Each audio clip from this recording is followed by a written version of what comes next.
Democrats warned Wednesday that Republican plans to speed ahead with plans to revamp the nation's tax code could spell more electoral trouble for President Trump and his party next year, especially with young people and suburban families.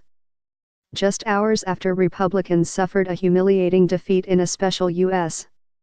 Senate election in the GOP stronghold of Alabama, party leaders unveiled a compromise on a sweeping $1.5 trillion tax plan that will significantly lower corporate rates and slash taxes for upper-income households. But Democrats, now able to tout recent electoral victories in deep blue New Jersey, swing state Virginia, and Republican-leaning Alabama that all showed signs of voter discontent with GOP policies, called on Republicans to wait to vote on their tax plan until Democrat Doug Jones, the winner of the Alabama race, arrives in Washington. Mired in the minority and sapped of any control of Capitol Hill, Democrats crowed about the implications of the Alabama contest, touting how the party's base young people, black women and, increasingly, suburbanites turned out at higher rates than normal in off-year elections.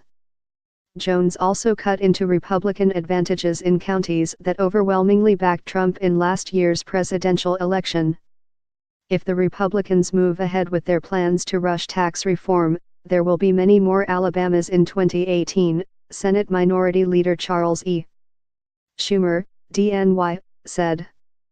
Many more. The suburbs are swinging back to us, he told reporters, adding that the GOP tax plan is an anti-suburban tax bill because it would reduce how much homeowners can deduct in state and local taxes.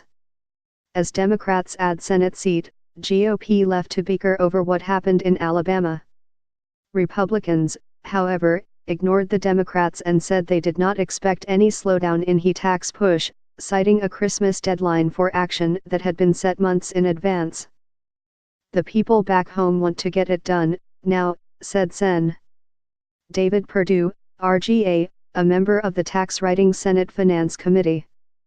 In closed-door meetings of Republican lawmakers Wednesday on both sides of Capitol Hill, the Alabama results were not even a topic of official discussion.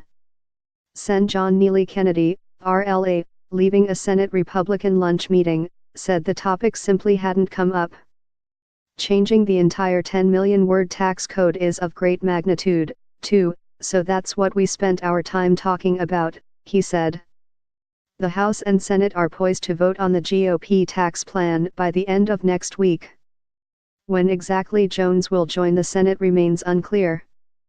Alabama's Secretary of State, the state's senior elections official, said Tuesday that the soonest the election will be certified is December 26 or 27. The Senate's holiday break is scheduled to begin December 22, and senators are not expected to return until January 3, although that schedule could change.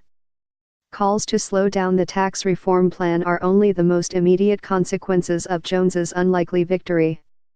His arrival will cut the Republican majority in the Senate from 2 votes to 1, making it even harder to move the GOP legislative agenda forward without some bipartisan cooperation.